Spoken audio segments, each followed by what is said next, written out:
ছাত্র জনতার আন্দোলনের মুখে ৫ আগস্ট হলো ঐতিহাসিক গণ অভ্যুত্থান। এর মধ্য দিয়ে পতন হলো স্বৈরাচার সরকারের। দীর্ঘদিনের এক নায়কতন্ত্র দানবীয় শাসনকালের অবসান হলো। আর দীর্ঘদিনের শোষণ বঞ্চনার শিকার বাঙালি জাতি এবার যেন হাঁপ ছেড়ে বেঁচেছে। এবার বাঙালি জাতি চাইছে সকল অন্যায়, সকল অবিচারের অবসান হোক, যৌক্তিক দাবিগুলোর সমাধান হোক। কিন্তু রাতারাতি এসব দাবির সমাধান কিংবা বাস্তবায়ন কি সম্ভব? অন্যদিকে অন্তর্বর্তীকালীন সরকারের সামনে রয়েছে নবগঠিত অন্তর্বর্তীকালীন সরকারের সামনে রয়েছে রাষ্ট্র সংস্কারের চ্যালেঞ্জ। কোন বিষয়গুলো আসলে মূলত চ্যালেঞ্জিং, সেই বিষয়গুলো আজকে আলোচনায় আনতে চাই। সবাইকে আমন্ত্রণ জানিয়ে শুরু করছি দেশ টেলিভিশনের নিয়মিত আয়োজন দেশ সন্ধ্যার আজকের আয়োজন। আমি ফারনাজ জুই থাকছি পুরো আয়োজন জুড়ে আপনাদের সঙ্গে। আজ আমরা শিরোনাম নির্ধারণ করেছি গণ অভ্যুত্থান ও আগামীর বাংলাদেশ। আর এই আলোচনায় স্টুডিওতে আছেন দুজন অতিথি। চলুন এ পর্যায়ে পরিচিত হই। আছেন মোস্তফা কামাল, উপবার্তা প্রধান, বাংলাভিশন। সেই সঙ্গে আরও আছেন সর্দার ফরিদ আহমদ, সিনিয়র সাংবাদিক। দুজনকে আমন্ত্রণ জানাচ্ছি আজকের আলোচনায়। জনাব মোস্তফা কামাল, আপনাকে দিয়ে আলোচনাটা শুরু করেই বলছিলাম যে ৫ আগস্ট গণ অভ্যুত্থানের মধ্য দিয়ে কিন্তু একটা নতুন বাংলাদেশ আমরা পেলাম। আর এই বাংলাদেশ ঘিরে জনগণের যে আকাঙ্ক্ষা বা যে প্রত্যাশা আমরা দেখছি, সেটাকে আকাশচুম্বী। জি, ধন্যবাদ আপনাকে। ধন্যবাদ আমার সহ আলোচক সর্দার ফরিদ, আমার খুব পছন্দের মানুষ। তো নিশ্চয়ই আকাঙ্ক্ষার বিষয়টা, আপনার যে আকাঙ্ক্ষা আমার আকাঙ্ক্ষা সম্ভবত কাছাকাছি হবে, খুব দূরত্ব থাকবে না। সহ আলোচক সর্দার ফরিদের আকাঙ্ক্ষা সম্ভবত কাছাকাছি হবে, তফাৎ খুব থাকবে না। সেই ক্ষেত্রে হয়তো রকম ফের নিয়ে কোনটা আগে কোনটা পরে ক্রাইটেরিয়া ঠিক করা নিয়ে হয়তো বা একটু গোলমাল হবে। তো সংস্কার যদি প্রশ্ন আনেন আপনি, এখন কোনটা আগে সংস্কার চান, আগে কোনটা, দ্বিতীয় কোনটা, তৃতীয় কোনটা, এই নিয়ে হয়তো একটা কনক্রিট সিদ্ধান্তে যাওয়া যাবে না। আর মনে রাখতে হবে, আমরা যে আগামীর বাংলাদেশ চাই, যেটা আপনার শিরোনামেও আছে, অর্থ কিন্তু ব্যাপক। অর্থাৎ আমরা বর্তমান বাংলাদেশ চাই না, অথবা বিগত, পরিষ্কার করে বললে 15 বছরের যে বাংলাদেশ, ওই বাংলাদেশ চাই না। তাহলে কি বাংলাদেশ চাই? একটা পরিচ্ছন্ন বাংলাদেশ, অর্থাৎ আগামীর বাংলাদেশ। সেই ক্ষেত্রে অবশ্যই 15 বছরের যন্ত্রণা একদিনে বা 2-4 দিনে, বা যেটাকে আপনি বলছেন রাতারাতি, মোটেই সেটা কিউর করা সম্ভব না। প্রথমত যদি আমি একজন অভিভাবক হিসাবে চিন্তা করি নিজেকে, তাহলে ওই ক্ষেত্রে আমার সামনে 1 নম্বরে আসবে শিক্ষা সংস্কার। আবার যদি শুধু নিজেকে একেবারেই একজন সাধারণ সাদামাটা মানুষ হিসাবে অবস্থানে বিবেচনা করি, সেই ক্ষেত্রে আমার সামনে 1 নম্বরে আসবে বাজারের পরিস্থিতি। কারণ আমার আগে খাওয়া লাগবে, তারপরে বাঁচা লাগবে, তারপরে পড়াশোনা করা লাগবে। অর্থাৎ আর সব চাহিদাগুলো চাই দিয়ে দাও, দিতে হবে দিয়ে দাও, কার কাছে এগুলো? পতিত যে সরকারটি তার কাছে নয়, অথবা আগামীতে যে সরকারটি আসবে তার কাছেও নয়, বর্তমানে যারা ক্ষমতায় আছেন তাদের কাছে। এই চাই লিস্টটা কিন্তু অনেক লম্বা, এবং আমরা রীতিমতো কিন্তু দাবি জানানোর হিড়িক পড়ে গেছে। একটা রীতিমতো দাবিনামা কার্যে কয়টা। তো মোটামুটি দাবির এক ধরনের ফেরি চলছে আর কি। বাধ্য হয়ে সরকারকে সিদ্ধান্ত নিতে হয়েছে, পুলিশকে সিদ্ধান্ত নিতে হয়েছে যে যখন তখন চাই করা যাবে না। বিশেষ করে প্রধান উপদেষ্টার বাসার সামনে বা তার দপ্তরে ঘোরাঘুরি করা, সেটা একটা জায়গায় আনতে হবে। কারণ এই চাই করতে গিয়ে এরই মধ্যে একটা চাই পার্টি কিন্তু গিয়ে একটা সর্বনাশ করে দিতে মোটামুটি ঘটিয়ে ফেলেছিল। সচিবালয়ে ঘেরাও কর্মসূচি থেকে আমরা দেখেছি, তারাও কিন্তু খুব নিরীহ, বঞ্চিত, এই ব্যানারেই কিন্তু তারা গেছে। তো এই চাইতে গিয়ে আসলে তাদের মূল চাওয়া কোনটা ছিল, সেটা কিন্তু আমাদের জানতে বেশি সময় লাগেনি। তো আমাদেরকে কে জানিয়েছে? ওখানেও তো আমাদের এক ধরনের আমরা পিছিয়ে আছি। সেটা আগে জেনেছে কে? ছাত্ররা, আন্দোলনকারী ছাত্ররা, যে আনসাররা আসলে চাই বলতে কি চাইতে গেছে, ওখানে তাদের মতলবটা আসলে কি ছিল। ঠিক এর কয়েকদিন আগে, যেটা আমরা আগে লিখতাম অথবা শুনতাম যে বিচারিক অভ্যুত্থান বা বিচারিক কু বলে, জুডিশিয়াল কু বলে, সেটাও আমরা কিন্তু জানতে আমাদের সময় লেগেছে। এই ছাত্ররা কিন্তু খুব দ্রুত জেনেছে এবং দ্রুত তারা পদক্ষেপ নিয়েছে। মানে গণ অভ্যুত্থানের পরে আমরা বলতেই পারি তাহলে ষড়যন্ত্র থেমে নেই। অবশ্যই সেটা এই মুহূর্তেও আছে। এখন কে কোন মতলব নিয়ে কোন কথাটা বলেন, কি চাইতে যান, কি পরামর্শ দেন, আমরা খেয়াল করলে দেখি যে প্রত্যেকটার পেছনে এক একটা উদ্দেশ্য নিয়েই কিন্তু তারা করছেন। তো এগুলোর থেকে বর্তমান সরকার, তাদের কাজের ভলিউমটা কিন্তু খুব বড়, খুবই বড়। রাজনৈতিক সরকার নয়, নির্বাচিত সরকারও নয়, এক ধরনের বিপ্লবী সরকার বলা যায়। তো এই বিপ্লবী সরকারের ভ্যানগার্ড আবার হচ্ছে কারা? যারা এই অভ্যুত্থানটা ঘটিয়েছে, ছাত্ররা। ছাত্র অভ্যুত্থান বলতে এর মধ্যে কিন্তু আপত্তি আসছে যে ছাত্র জনতার অভ্যুত্থান। আপনি দেখেন নামের মধ্যে কিন্তু একটু চালাকি চাতুরি শুরু হয়ে গেছে। ছাত্ররা এতে কষ্ট পায় তাদের নামটা মুখে না নিলে। আবার সেটা একেবারে গণ অভ্যুত্থান বলে ছাত্রদেরকে বাদ দিয়ে দেওয়া হয়। আবার যদি শুধু ছাত্র আন্দোলন বলেন, এতেও কিন্তু খণ্ডিত হয়ে যায়। কারণ ছাত্রের সাথে এক বোতল পানি নিয়ে তার মাও এসেছিল, তো তার মা তো ছাত্র নয়। বা ছাত্রের বাবা এসেছিল, পাহারা দিয়েছে ছাত্র ঠিকঠাকভাবে জীবিত আছে কিনা বা সুস্থ আছে কিনা। তো সেক্ষেত্রে শুধু ছাত্র বললে আবার তার বাবাকে বাদ দিয়ে দেওয়া হয়। শেষের দিকে আমরা দেখেছি কিন্তু আন্দোলন সংগ্রামে কিভাবে সাধারণ মানুষ জড়িয়েছে। হ্যাঁ, মানুষ স্বতঃস্ফূর্তভাবে নেমেছে।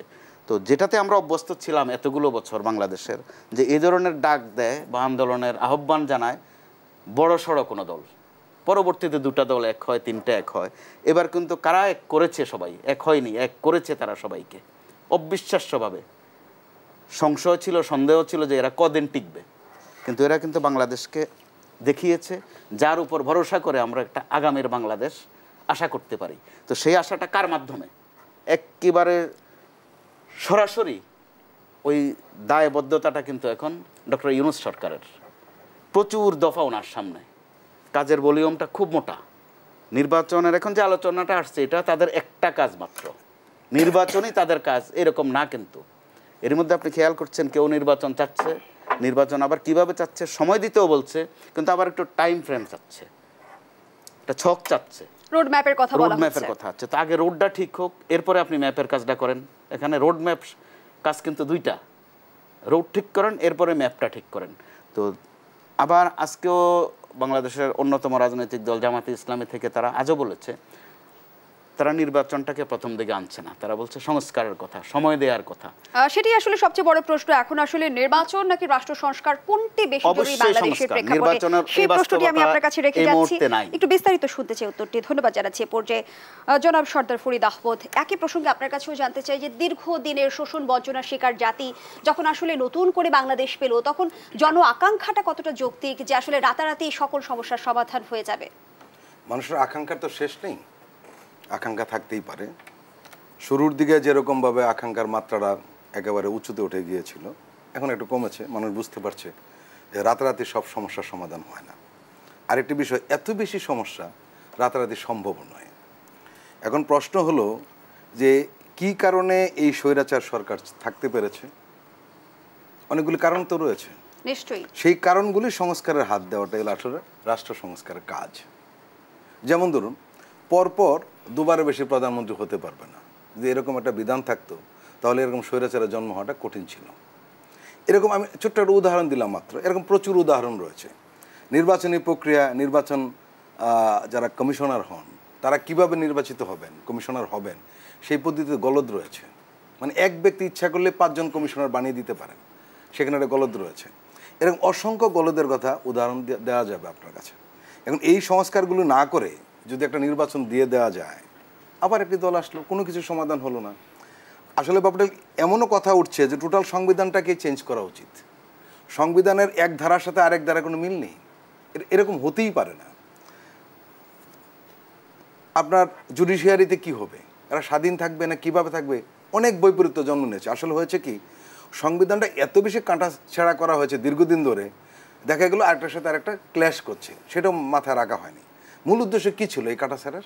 মূল উদ্দেশ্য ছিল ক্ষমতায় থেকে যাওয়া, কিভাবে, যেভাবে সম্ভব সেভাবেই।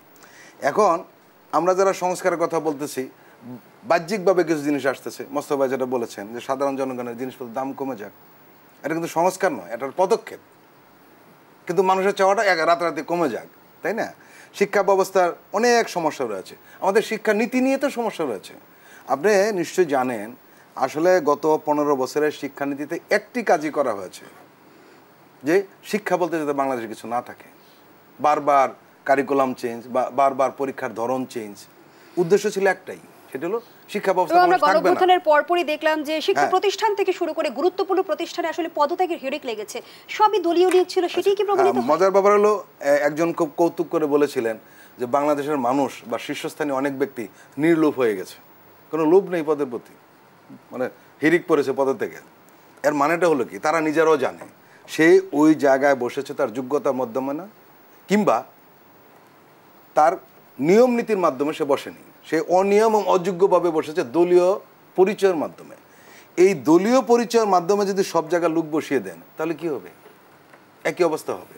আমরা একটা খেয়াল করেছি, আপনি এই ফাঁকে একটা উদাহরণ দিয়ে রাখি। আপনি যখন শিক্ষা প্রতিষ্ঠানের কথা উঠালেন, ঢাকা বিশ্ববিদ্যালয় যিনি ভাইস চ্যান্সেলর নিয়োগ পেয়েছেন, উনি কিন্তু কোনো একটা শিক্ষকদের যে রাজনীতি রয়েছে সাদা দল নীল দল, উনি কিন্তু সাদা দলের সদস্য, কিন্তু উনি পলিটিক্যাল অ্যাক্টিভিস্ট না। উনি বিএনপি অথবা জামাতের কোনো মিটিং মিছিলে অথবা নানান আলোচনায় শরিক হন, দলীয় প্রোগ্রামে যান, এমন নয়। উনি একাডেমিশিয়ান। এখন প্রশ্ন হলো এই ধরনের লুকিয়ে বাংলাদেশের মানুষ চায় যত সমালোচনা হোক না কেন, সে তার একটা রাজনীতি থাকবে, একটা আদর্শ থাকবে, এবং থাকতে হবে। আদর্শহীন ব্যক্তি তো হতেই পারে না, সেটা তো আরও মহা সমস্যা হয়ে দাঁড়াবে। এখন একজন আদর্শবান মানুষ সে তার দায়িত্বটা পালন করে, দলীয় দৃষ্টিভঙ্গিতে নয়। এই কারণে যে আপনি বলেন যে সংস্কার কী ধরনের হতে পারে, মানুষের আকাঙ্ক্ষার কথা বলেছেন, আকাঙ্ক্ষা থাকবে, কিন্তু ধীরে ধীরে হতে হবে, একটার পর একটা। আর একটা সবচেয়ে বড় কথা কি জানেন, সেটা হলো 15 বছর একটা জগদ্দল পাথর আপনি একদিন সরিয়ে দিবেন, এটা সম্ভব না। আর প্রতি পদে পদে প্রাধান্য কী ছিল, একটি লোক নিয়োগের প্রধান শর্ত কী ছিল, সে দলীয় কিনা, দলের প্রতি তার আনুগত্যের মাত্রা কেমন, সেই মাত্রা অনুযায়ী পদের উঁচু নিচু হতো। এই যে এটা তো আসলে টোটাল গত 15 বছরে একটি স্বৈরাচার কর্তৃত্ব পরায়ণ সরকার কি করেছে, গোটা রাষ্ট্র ব্যবস্থাকে ধ্বংস করে দিয়েছে, প্রত্যেকটা প্রতিষ্ঠান ধ্বংস করে দিয়েছে, এবং এর কোনো চরিত্র রাখে না। আপনি বলছিলেন আমি একটু বলে রাখি, সংসদের একটা চরিত্র থাকে, সেটা ছিল না। দামি নির্বাচনের মধ্যে এমপি হতো। আপনার পুলিশের একটা চরিত্র থাকে, সেখানে দলীয় ক্যাডার বাহিনী করেছিল, বলা হতো পুলিশ লীগ। এবং আমরা এখন পর্যন্ত কিন্তু পুলিশ কাজ করছে না, এখন পর্যন্ত পুলিশ তাদের যে নিয়মিত ডিউটি সেটা পালন করছে না। আপনারা নিশ্চয়ই দেখেছেন থানায় মামলা নিতে চায় না, অদ্ভুত ব্যাপার। প্রশাসনের সংস্কার হতে হবে, বিচার বিভাগের সংস্কার হতে হবে, সবচেয়ে যেটা সংস্কার দরকার সেটা হলো নির্বাচনী পদ্ধতি। নির্বাচন ব্যবস্থা থেকে শুরু করে সংসদ, বিচার বিভাগ, সব জায়গায় যদি সংস্কার করতেই হয়, অন্তর্বর্তীকালীন সরকারের সেই সক্ষমতা রয়েছে, বা সক্ষমতা থাকলেও মেয়াদ কতদিন হওয়া উচিত? আচ্ছা, এই প্রশ্নটা মেয়াদ কতদিন হওয়া উচিত, আসলে অনেক কথাই টেলিভিশনে বলা যায় না। আমরা জানি এই সরকারের মেয়াদ কতদিনের কারণে এসছে। ইউনূস সাহেবকে যখন তাকে দায়িত্ব নিতে বলা হলো, তখন কিন্তু স্পষ্ট বলেছেন যে আমি যাব এবং বসবো, কোনো কিছু পরিবর্তন হবে না, এটা তো হতে পারে না। আমি তো ক্ষমতা লিপসু না যে আমি ক্ষমতার জন্য বসলাম, ক্ষমতা উপভোগ করলাম, তাই না। উনি এমনিতে অনেক সম্মানিত ব্যক্তি, সারা পৃথিবী তাকে চেনে জানে সম্মান করে। উনি বলছে যে আমার একটা সময় লাগবে, যে নতুন বাংলাদেশ গড়ার যে সময়টা, সেটা সময় লাগবে। এবং আমি যতদূর জানি যে বিরোধী দল যারা রয়েছেন তারাও সময়টা দিতে চান, কিন্তু রাজনীতি একটা কথা আছে না, এক ধরনের চাপে রাখা, যে আমরা আছি, তোমরা যা ইচ্ছে তাই করতে পারবে না, এরকম একটা চাপে রাখা দলদের, মানে সবাই দ্রুত ক্ষমতা আসতে চায়।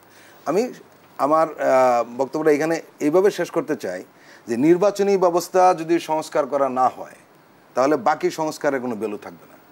সঠিকভাবে নির্বাচিত মানুষ যদি আসে না, সেটা হলো আসলে আপনি গণতন্ত্রের অনেক দুষ্টুটি বের করতে পারেন, কিন্তু ফাইনালি এটাই ফাইনাল, এর চেয়ে বেস্ট শাসন ব্যবস্থা নেই। জনাব ফরিদ আহমেদ, জনাব মোস্তফা কামাল, যে প্রশ্নটি আপনার কাছে ছিল যে রাষ্ট্র সংস্কার নাকি নির্বাচন, কোনটি এই মুহূর্তে খুব বেশি জরুরি, আরেকটি প্রসঙ্গ যুক্ত করি। বলা হয়ে থাকে যে ক্ষমতা পেলে আমাদের রাজনৈতিক দলগুলো একই আচরণ করে, সেই জায়গা থেকে রাষ্ট্র সংস্কারের জন্য আমরা তাদের প্রতি আশ্বস্ত হতে পারি কি? জি, অবশ্যই আশ্বস্ত হতে পারি, যদি নিয়ত ঠিক থাকে। এখানে সংস্কারের প্রশ্নে প্রথমেই আসবে প্রাতিষ্ঠানিক সংস্কার। সেটা প্রাতিষ্ঠানিক বলতে সরকারি প্রতিষ্ঠানগুলো, বা যে প্রতিষ্ঠানগুলো একেবারে সাংবিধানিক প্রতিষ্ঠান, সব প্রতিষ্ঠান সংস্কার করা সম্ভব নয়। আপনি ধরেন এবার যেটা বাংলাদেশে ঘটলো, বিশ্বের খুব কম দেশে বোধহয় এই ধরনের দৃষ্টান্ত আছে, যে প্রধান বিচারপতি পালিয়ে গেছেন। প্রধানমন্ত্রী তো পালিয়েছেন, যেটা বাংলাদেশে কখনো ঘটেনি, শুধু 2 বোন মিলে পালিয়েছেন, বাদ বাকিদেরকে নিয়ে যাওয়ার দরকার মনে করেননি, অথবা বাদ বাকিরা জানেনও না। এটা হলো রাজনৈতিক বিষয়। এরপরে প্রধান বিচারপতির কথা বললাম, তিনি পালিয়ে গেছেন, বাংলাদেশের ইতিহাসে সেটা নেই। বিভিন্ন ইউনিভার্সিটির ভাইস চ্যান্সেলররা পালিয়েছেন। এরপরে সচিবালয়, পুলিশের প্রধান পালিয়েছেন, সচিবালয়ের অনেকগুলো চেয়ার ফাঁকা। আপনি যার চেয়ার কিন্তু এখন বন্যার্ত এলাকাগুলোতে দেখছেন, সেনাবাহিনী ত্রাণ দিচ্ছে, মানুষ খুব সাদরে আনন্দে অভিভাবকত্বের একটা দৃষ্টিভঙ্গিতে ত্রাণ নিচ্ছে, খুশিও হচ্ছে।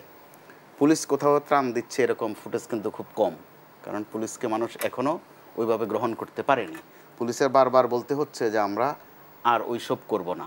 প্রশ্ন আসে কোন সব করবেন না, ওটা বলতে পারে না, কিন্তু কোন সব করবে না অর্থাৎ গত 15 বছরে তারা যা করেছে ওইসব আর করবে না, সেটা বলতে চায়। তো সেটা বলতে গেলে আবার এখানে কিন্তু বিশ্বাসের একটা বিষয় আছে। আপনি আশ্বাস দিচ্ছেন, কিন্তু আপনার আশ্বাসে আমি কোনো বিশ্বাস করি না। তো একজন বেনজির অথবা একজন ওনার নাম কি সর্বশেষ যিনি পালিয়েছেন বা পাওয়া যাচ্ছে হারুন ডিবি প্রধান হারুন বা হাবিব সাহেব অথবা আসাদুজ্জামান মিয়া, এগুলো কিন্তু একদিনে পয়দা হয়নি, নানান শ্রেণীতে তারা পয়দা হয়েছেন। এখন বিপরীত দিক থেকে সমস্যাটা দেখেন আপনি, বিশ্ববিদ্যালয়ের প্রশ্ন ধরেন, ঢাকা বিশ্ববিদ্যালয় আলাদা হিসাব করতে হয়। তো ফরিদ ভাই যেটা বলেছেন স্বৈরশাসন, অথবা যেটা বলেছেন স্বৈরশাসনের পাশাপাশি আপনি আরেকটা বলেছেন যেটা কর্তৃত্ববাদী শাসন। তো কর্তৃত্ববাদী শাসন যদি উচ্চ পর্যায়ে হয়, আমি ওটার বাংলা করতে চাই মন গড়া শাসন, অর্থাৎ আমার মন যা চায় ওইটাই শুদ্ধ, আর আপনিও আমার সাথে সাথে মাথা নাড়বেন, আপনি বলবেন ঠিক বলেছেন ঠিক বলেছেন। ওয়াজ মাহফিলে যেটা হয়, যারা ওয়াজ শুনে তাদের দায়িত্ব হয়ে যায় ঠিক ঠিক বলা, কি ঠিক ওইটা কিন্তু জানে না। রাজনৈতিক গত 15 বছরে এই একটা কালচার কিন্তু চালু হয়েছে। তো ঢাকা বিশ্ববিদ্যালয়ের যে ভাইস চ্যান্সেলর, তিনি মন গড়া কথা বলেছেন কি, যে বিশ্বের একমাত্র বিশ্ববিদ্যালয় হচ্ছে ঢাকা বিশ্ববিদ্যালয়। কেন? ওখানে 10 টাকায় চা, চপ, সিঙ্গারায় 3টা পাওয়া যায়। তো ওনার ভাষায় আগের ভাইস চ্যান্সেলর বলেছেন আর কি। তো কেউ বলেছে ইউনিভার্সিটির কেউ যে স্যার আপনি কথাটা ঠিক বলেননি, সবাই বলছে জি মারহাবা, ঠিক বলেছেন। আসলে এই বিশ্ববিদ্যালয়টা গোটা বিশ্বের মধ্যে একটা দৃষ্টান্ত, যেহেতু এখানে 10 টাকায় চা, চপ, সিঙ্গারা পাওয়া যায়। ওনার বাসায় চা, চপ, সিঙ্গারা, তাও আবার 10 টাকায়। তো আমাদের এই তামাশা হজম করতে হয়েছে। তো এই তামাশা করতে গিয়ে আমরা প্রতিবাদ করেছি কেউ সুন্দর মতো, যে এই ধরনের মন গড়া কারবার ঠিক নয়। অথবা রাষ্ট্র যে অভিভাবক, ওখান থেকে কি বলা হয়েছে যে আপনি এই ধরনের মন গড়া কথা কম বলেন। আবার জনাব মোস্তফা কামাল, প্রতিবাদ করার মানে খুব একটা সুযোগ কি ছিল? আমরা গুম খুনের কথা আমরা জানতাম, কিন্তু আমরা ভয়ে গুম খুনের কথা বলতে পারিনি। আমরা আয়না ঘরের কথা আমরা যদি বলি আন্তর্জাতিক গণমাধ্যমে উঠে এসেছে, আমরা সেই বিষয়ে সোচ্চার কোনো ভূমিকা পালন করতে পারিনি। এর পেছনের কারণগুলো কি আমরা অনুসন্ধান করছি কিনা? প্রশ্নটি থাকছে আপনার কাছে। বিরতির সময় হয়েছে, বিরতি থেকে ফিরে এসে শুনবো। দর্শক, দেশ সন্ধানের এই পর্যায়ে একটা বিরতি নিচ্ছি, সাথেই থাকুন। ফিরে এলাম, আপনারা দেখছেন দেশ সন্ধ্যা। আজকের আলোচনা চলছে গণ অভ্যুত্থান ও আগামীর বাংলাদেশ, এই শিরোনামে আবারও ফিরছে আলোচকদের কাছে। জনাব মোস্তফা কামাল, যে আলোচনায় আমরা ছিলাম, দুর্নীতি দুঃশাসনের বিরুদ্ধে আমরা কতটা প্রতিবাদ করতে পেরেছি বা বাক স্বাধীনতার কতটা প্রয়োগ আমরা করতে পেরেছি বিগত শাসনামলে? প্রয়োগ কিন্তু অনেকটা নিজের কাছে, কিছুটা, অনেকটা না হলেও কিছুটা। তো আমরা দেখা গেছে আপনি বাক স্বাধীনতার কথা বলছেন, আমরা মোটামুটি স্বাধীনভাবেই সবাই কথা বলি। তো এখন ওই স্বাধীনতাটা সরকারের একটু বেশি, সরকারি দলে যারা থাকেন তারা একটু ওই স্বাধীনতাটা বেশি প্রয়োগ করেন। বাংলাদেশে এটাই হয়ে আসছে। আপনি স্বাধীনভাবে বলে দিলেন পেঁয়াজ না খেলেও চলে, পেঁয়াজের বিকল্প কি আছে, এটা কিন্তু আপনি স্বাধীনভাবেই বলছেন। অথবা কাঁচামরিচের দাম বেড়ে গেছে, এটার বিকল্প কি খাবেন, বেগুনের দাম বেড়ে গেছে, সেটা আপনি পেঁপে দিয়ে খান। কিন্তু আমার প্রশ্নটি কিন্তু অন্য জায়গায়, যে কাঁচামরিচ বা পেঁয়াজের বিকল্প, সেই বিকল্প ব্যবস্থা নিয়ে সমালোচনার সুযোগ কি আমাদের? সেটাই বলছি আমি। যিনি বলছেন তিনি কিন্তু বাক স্বাধীন, তিনি স্বাধীনভাবেই বলছেন। তো বিপরীত দিক থেকে স্বাধীনভাবে কোনো কথা আসে নাই, যে না আপনি বেগুন দিয়ে যেটা খেতে বলছেন ওটা বেগুনে লাগে, ওটা পেঁপে দিয়ে হয় না। অর্থাৎ বিপরীত দিকের বাক স্বাধীনতাটা প্রয়োগ হয়নি, সেটা ভয়ে হয়নি কিছুটা। আর কিছুটা হচ্ছে যে বিরাগবাজ যখন হতে চাননি, বাক অর্থাৎ কথার স্বাধীনতা প্রয়োগ করে যে আমি একটু স্বাধীনতা দেখাবো, যে আমি অন্তত একটু কথাই তো বলা, আপনি যেটা বলছেন ওইটাই হয়তো বা ঠিক আছে, কিন্তু আমি একটু কথা বলতে চাই। তো এই কথার ক্ষেত্রে দেখা গেছে আমরা কখনো কখনো কৃপণতা বোধ করেছি, অথবা কিছুটা বোধে 15 বছরে আমাদের মজ্জাগত হয়ে গিয়েছিল যে হুঁ হুঁ করা। আপনাকে যখন তাচ্ছিল্য করে, যে সে কিন্তু স্বাধীনভাবে তাচ্ছিল্য করে, আপনি একটু স্বাধীনভাবে কান্নাও করেন না, সেটা কিন্তু কারো কারো নিজস্ব সমস্যা আছে। আপনি সর্বশেষ বাক স্বাধীনতা দেখেন, রাশেদ খান মেনন এবং হাসানুল হক ইনু, তারা স্বাধীনভাবে বলেছে যে তারা এই সরকারের অপকর্মের সাথে নাই। তো বিপরীত দিক থেকে কিন্তু কথা আসেনি যে কতদিন থেকে নাই আপনারা নামে 14 দল বাক স্বাধীনতা প্রয়োগ করছেন যে আমরা এই সরকারের অপকর্মের সাথে নাই। আসলে বিষয়টা কি? বাক স্বাধীনতা এখানে বিষয় নয়, বিষয় হচ্ছে যে আমরা শেষ দিকে ভাগে কম পেয়েছি, এই জন্য আমরা সরকারের সাথে নেই। খাস কথা হচ্ছে এটা।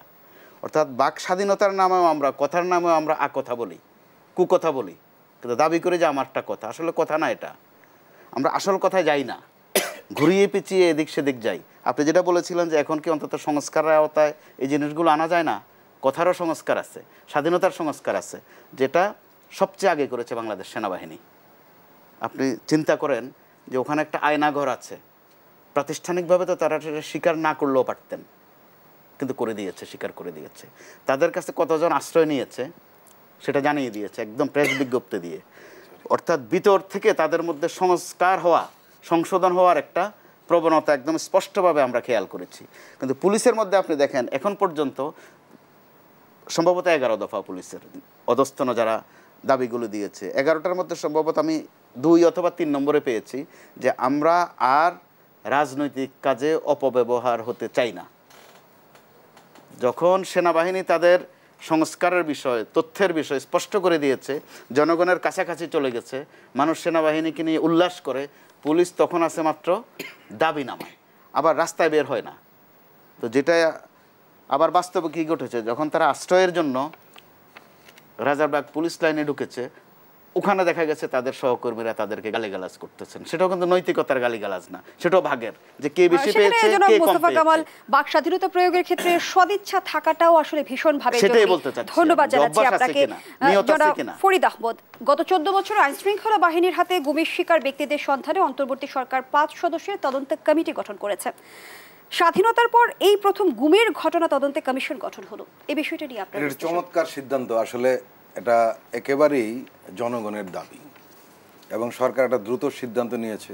নিঃসন্দেহে তারা এর জন্য ধন্যবাদ পাবেন, কারণ গুম খুনের বিষয়টা এত বেশি পীড়াদায়ক ছিল এই জাতির ঘাড়ে যে এ থেকে মুক্তি পাওয়া উচিত, কোনো না কোনো মুক্তি পেতেই হবে। আরেকটি বিষয় হলো যেটা, সেটি হলো এর সাথে কারা জড়িত তাদের শাস্তি হওয়া উচিত এবং দৃষ্টান্তমূলক শাস্তি। এবং এই অপরাধ মাত্রা ছাড়া একটি অপরাধ। দুটো প্রমাণ তো আমরা পেয়েছি যে দীর্ঘ 8 বছর মস্তভাবে বলেন আয়না ঘরের থেকে দুটো লোক বেরিয়ে আসলো। আপনি শুনলে অবাক হবেন। এই পেশাগত কারণে আমরা নানান ধরনের খোঁজ রাখার চেষ্টা করি।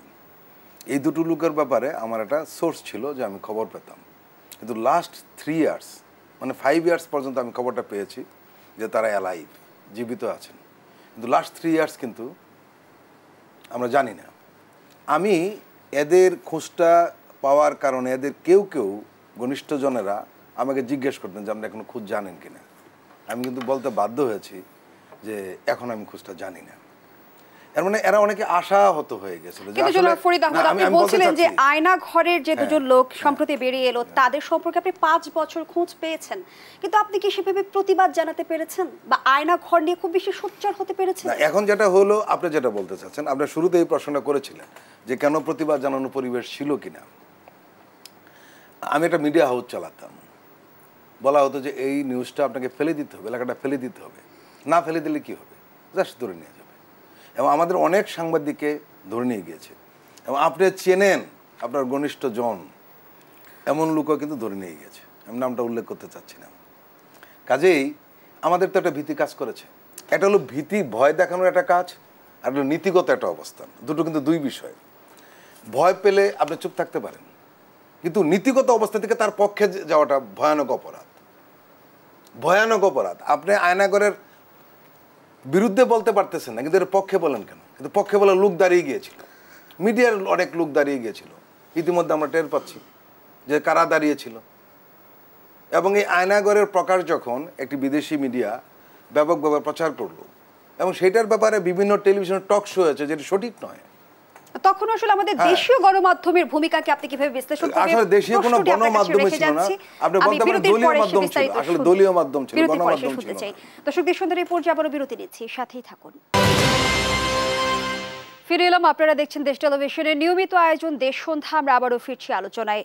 জনাব সর্দার ফরিদ আহমদ, যে আলোচনায় আমরা ছিলাম, আপনি বলছিলেন যে আয়না ঘর নিয়ে সংবাদ প্রকাশের জেরে কিভাবে হুমকির সম্মুখীন হয়েছিলেন, সেই ঘটনায় ফিরতে চাই। আসলে বিষয় হয়েছে যেটা, সেটি হলো আপনি এর আগে একটু কথা প্রসঙ্গে বলতেছিলেন যখন আমরা বিরতি ছিলাম, যে আসলে মিডিয়া কেন পারেনি বা মিডিয়ার ভূমিকাটা। এই প্রসঙ্গ বলে আয়নাগরের প্রসঙ্গ চলে আসবে। আমি আয়নাগর নিয়ে আন্তর্জাতিক মিডিয়াতে নিউজ হলো এবং ব্যাপকভাবে নিউজ হলো এটা নিয়ে। সেই নিউজ মানে আমরা বলি স্কোপ নিউজের মতো, যেটা সাংবাদিকতার ভাষায় বলে, তারাই একমাত্র প্রকাশ করেছে। কিন্তু দেখেন, এই নিউজটা সত্য কি মিথ্যা সেই যাচাই করতে যাওয়া হয়নি। বলা হয়েছে সরাসরি এই নিউজটা বানোয়াট, একটা ফিকশন, সিনেমার মতো করা হয়েছে, ইত্যাদি ইত্যাদি বলা হলো। এবং দুঃখজনক হলো আমাদের সে মিডিয়া এই কথাটা, বয়ানটা তারা প্রচার করলো, তারা একটা নতুন নেগেটিভ তৈরি করলো। সেই নেগেটিভের লক্ষ্য কি? লক্ষ্য হলো সরকারকে সেভ করা। প্রশ্নটা হলো আমাদের এই মিডিয়া নিয়ে এবার আন্দোলনের সময় এই মিডিয়া নিয়ে ব্যাপকভাবে আলোচনা হয়েছে। ছাত্র এবং জনতা মনে করেছে মিডিয়া তাদের শত্রু। পৃথিবীতে এমন নজির নেই। মোস্তফা শুরুতে একটা বলছিলেন না, প্রধান বিচারপতি পালিয়ে যান, যেমন নজির নেই, শাসক পালিয়ে যেমন নজির আছে, কিন্তু মিডিয়ার লোকজন পালিয়ে থাকে জনগণের ভয়ে, এটা বাংলাদেশে নয়, সারা পৃথিবীতে নজিরবিহীন। পৃথিবীতে কোথাও এরকম ঘটনা ঘটে না। কেন? সমস্যা হলো মালিক যারা ছিলেন তারা সবাই ব্যবসায়ী। তাদের ব্যবসাকে রক্ষার জন্য মিডিয়াটা উইপেন হিসেবে ব্যবহার করা বাংলাদেশে, এবং এই মিডিয়ার মাধ্যমে সরকারের গুণ গাও এবং সরকারকে প্রোটেকশন দেওয়া ছিল তাদের মূল কাজ। কিন্তু ফরিদ আহমদ, আপনি বলছিলেন মিডিয়া একটা নতুন ন্যারেটিভ তৈরি করেছে। মিডিয়া তৈরি করতে চেয়েছে নাকি মিডিয়াকে করতে হয়েছে? না, এইখানে বিষয় যেটা হলো, এখানে তো আমার একটু একটু একটু দ্বিমত আছে। অনেকে বলতে পারে যে এরা বাধ্য হয়েছিল ন্যারেটিভ তৈরি করতে। না, আপনি সরাসরি একটা কথা বলি, আপনি সত্যটা প্রকাশ করতে পারছেন না, ঠিক আছে, চাপে পড়ে বা ভয়ে বা আয়নাঘরের ভয়ে, কিন্তু আপনি মিথ্যাটা কেন প্রকাশ করবেন এবং সেটার পক্ষে আপনি কেন নামবেন? যেটা আমাদের অনেক মিডিয়া নেমেছে, যার কারণে আজকে অনেক সাংবাদিক অ্যারেস্ট হয়েছেন, অসংখ্য সাংবাদিক পালিয়ে বেড়াচ্ছেন। সাংবাদিকরা পালিয়ে বেড়াবে কেন? কি এমন করেছে এই দেশ, জাতি এবং জনগণের বিরুদ্ধে যে তাদের কাছে পালিয়ে বেড়াতে হয়? এর মানে এই ধরনের সাংবাদিকরা কি ছিল? টোটালটাই মিথ্যার উপর ছিল এবং জেনে বুঝে ছিল। তারাই কি আসলে সরকারের নেক্সাসের মধ্যে ছিল? না, পুরোপুরি নেক্সাস, একদম পুরোপুরি নেক্সাস, বাইরে না। এবং তারা এখান থেকে কোটি কোটি টাকা কামিয়েছে।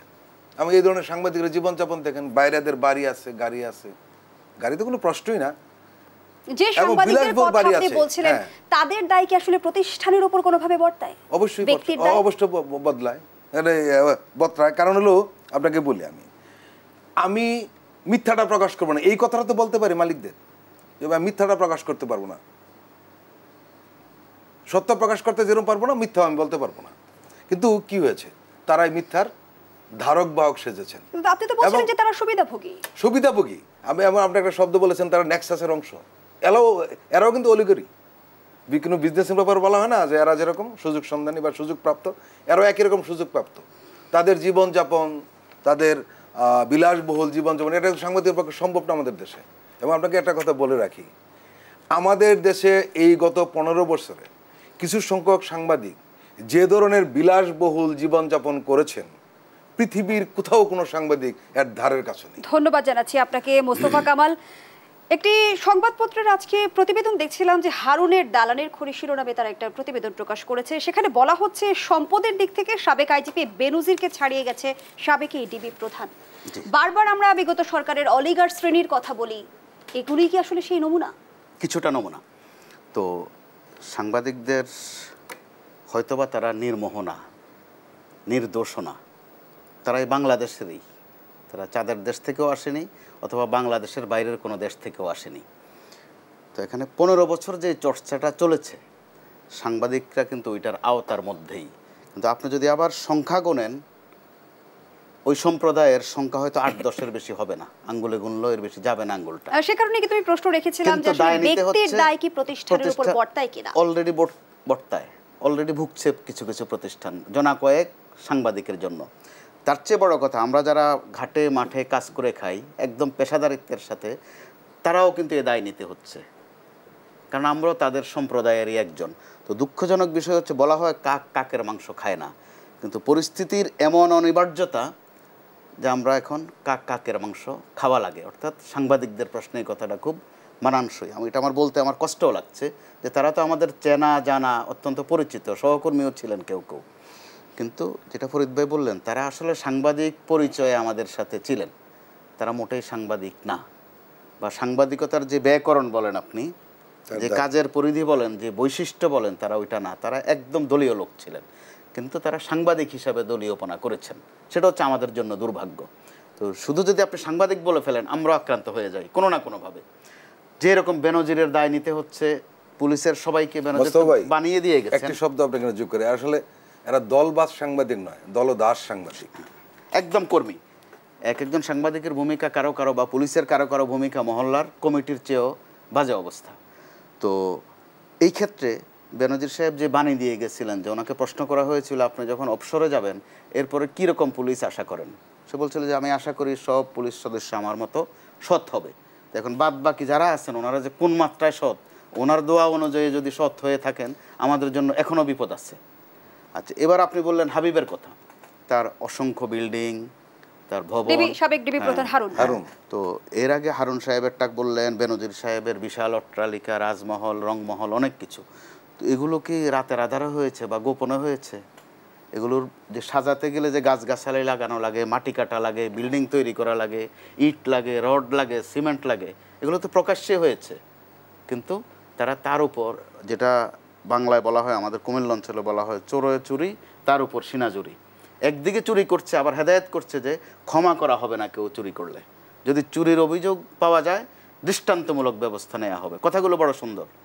আপনি সাবেক আইজিপি বেনজির সাহেবের ফুটেজগুলো এখনও দেখেন, ওনার আস্তিন গোটানো কীরকম, বডি ল্যাঙ্গুয়েজ কীরকম, শুদ্ধাচার পেয়েছেন। অর্থাৎ তো শুদ্ধের কি অবস্থা দেখেন। আমরা শুদ্ধাচার পুরস্কার, হারুন সাহেবও শুদ্ধ মানুষ, শুদ্ধাচার। তো ওনার কিশোরগঞ্জে যে সদর রাস্তায়, কোনো আধারের মধ্যে না, পানির ভিতরেও না, ওখানে তো অসংখ্য জনে আতিথেয়তা নিতেও গেছেন, বিচারপতি গেছেন, মন্ত্রীরা গেছেন। এগুলো কি গোপনে গেছেন বা চুরি করে গেছেন বা লুঙ্গি ড্যান্স দিয়ে গেছেন? এখন যেভাবে ওনাদের লুঙ্গি ড্যান্সে অবস্থা পাওয়া যায়, এক একজনের পরিপাটি হয়ে গেছেন। তো কই, আমরা তো এগুলো তো গণমাধ্যমে আসেনি। একটা অভিযোগ তো জনগণের আছে এখানে, যে আপনারা এখন লেখেন এত ভবনগুলো কি রাতারাতি হয়েছে বা গতকাল হয়েছে? এগুলো সবাই দেখেছে, ওখানে আতিথেয়তা নিতে গিয়েছে, আলোচিত। এক একজনের হোটেল, মোটেল, রাজবাড়ি, তাজমহল, রংমহল, অনেক কিছু তাদের। কিন্তু ক্ষমতার বলে দুর্নীতির বিস্তার বাংলাদেশকে কতটা ক্ষতিগ্রস্ত করেছে, এক লাইনে যদি শুনি। সর্বনাশ নয়, শুধু ক্ষতি নয়, মহা সর্বনাশ করেছে। ধন্যবাদ জানাচ্ছি জনাব মোস্তফা কামাল, ধন্যবাদ জানাচ্ছি সর্দার ফরিদ আহমদ। দর্শক, এখানেই শেষ করছি দেশসুধার আজকের আয়োজন। ধন্যবাদ এতক্ষণ আমাদের সাথে থাকার জন্য।